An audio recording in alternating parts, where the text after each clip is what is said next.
Tripura info news update. দীর্ঘদিন বন্ধ থাকার পর মঙ্গলবার আখাউড়া সীমান্ত দিয়ে আগরতলা কলকাতা ভাজা ঢাকা বাস পরিষেবা পুনরায় চালু হয়েছে। 2001 সালে শুরু হওয়া এই মৈত্রী ও শ্যামলী বাস 2024 সালের সেপ্টেম্বর থেকে বাংলাদেশের অস্থিরতার কারণে বন্ধ ছিল। ভিসা সরলীকরণ ও স্থিতিশীল পরিস্থিতির পর পরিষেবা পুনরায় চালু হওয়ায় দুই দেশের যাত্রীরা উপকৃত হবেন। আজকে আমাদের প্রত্যেকের কাছে খুবই আনন্দের দিন এবং ভারতের একটা অঙ্গরাজ্য হিসেবে আমাদের ত্রিপুরা রাজ্য ভারতেরই অংশ। যারা আমরা ত্রিপুরায় বসবাস করি, আমাদের সকলের কাছে একটা আলাদাভাবে প্রাপ্তি যে বাংলাদেশ এবং ত্রিপুরার মধ্যে, ভারতবর্ষের মধ্যে বহু প্রতীক্ষিত যে বাস সার্ভিস, যা আজ থেকে প্রায় 1-1.5 বছর আগেও চালু ছিল, মাঝখানে বিভিন্ন সমস্যার কারণে বন্ধ হয়ে যায় এবং পুনরায় বাংলাদেশে নতুন সরকার গঠিত হওয়ার পর থেকে আজকে এই বাস সার্ভিস পরিষেবা প্যাসেঞ্জার নিয়ে, যাত্রীদেরকে নিয়ে আমাদের ত্রিপুরার সীমানা দিয়ে, ত্রিপুরার সীমানায় সেটা প্রবেশ করেছে। আমরা সবাই এখানে একত্রিত হয়েছি তাদেরকে স্বাগত জানানোর জন্য, এবং যারা আজকে এই অনুষ্ঠানে আমাদের মধ্যে উপস্থিত আছেন, ত্রিপুরা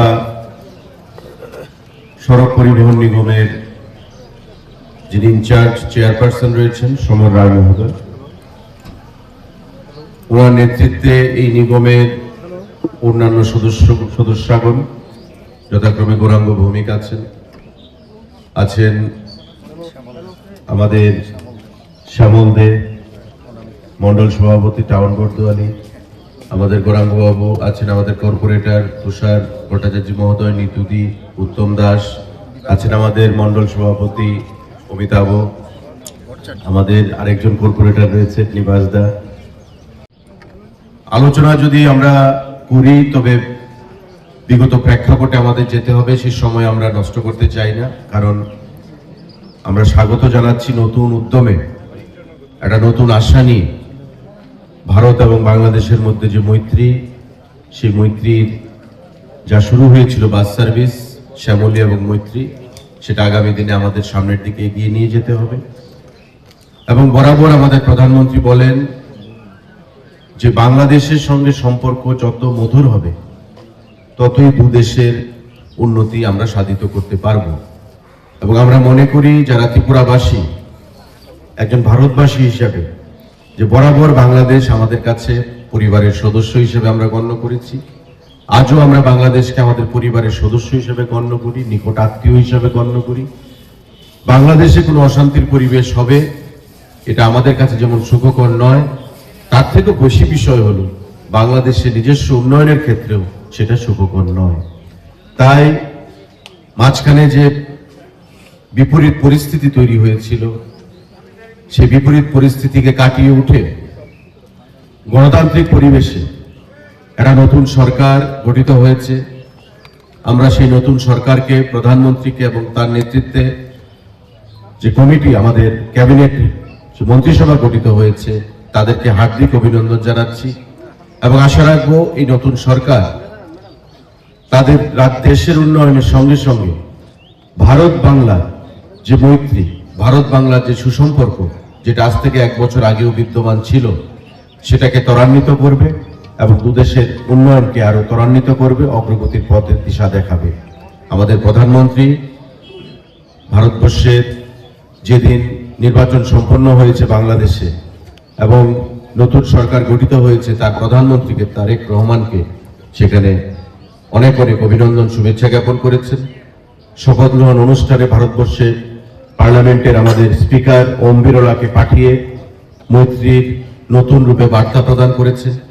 আমাদের বিদেশমন্ত্রী এস জয়শঙ্কর প্রতিনিয়ত বাংলাদেশের বিদেশমন্ত্রীর সঙ্গে যোগাযোগ রেখেছেন এবং সেখানে সরকারের সঙ্গে যোগাযোগ রেখেছেন এবং প্রতিনিয়ত ভারত বাংলাদেশের মৈত্রীকে যেন অটুট রাখা যায় তার জন্য প্রচেষ্টা গ্রহণ করেছেন। আমরা রাজ্যের জনগণ হিসাবে বিগত দিনে ভারত বাংলার বা ত্রিপুরা রাজ্যের সঙ্গে বাংলাদেশের যে সম্পর্ক সেটা ত্রিপুরার প্রত্যেকেই আমরা জানি। তাই এই বাস সার্ভিস পরিষেবা যে চালু হয়েছে বা বাংলাদেশের যেখানে অ্যাসিস্ট্যান্ট হাই কমিশনারের অফিস, তাতে ভিসার লাইন আমরা পত্রপত্রিকাতে দেখতে পেয়েছি যে লাইন সেখানে আবার পুনরায় সেখানে শুরু হয়েছে। তাতে আমরা খুবই উৎফুল্লিত, খুবই আনন্দিত।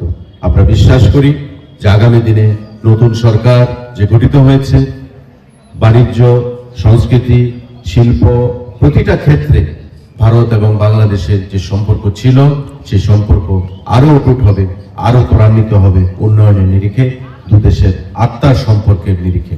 আজকে তাই এই বাস পরিষেবার মাধ্যমে যারা বাংলাদেশ থেকে এখানে প্রবেশ করছেন তাদেরকে আমরা সরকারের তরফ থেকে, আমাদের মুখ্যমন্ত্রীও বিগত দিনে তার যে আনন্দ সেটাও প্রকাশ করেছেন এবং আমরা প্রত্যেকে ভারতীয় হিসেবে, ত্রিপুরাবাসী হিসেবে এই দিনটার অপেক্ষায় ছিলাম যা আজকে আমাদের প্রত্যেকের সামনে আমরা লক্ষ্য করছি।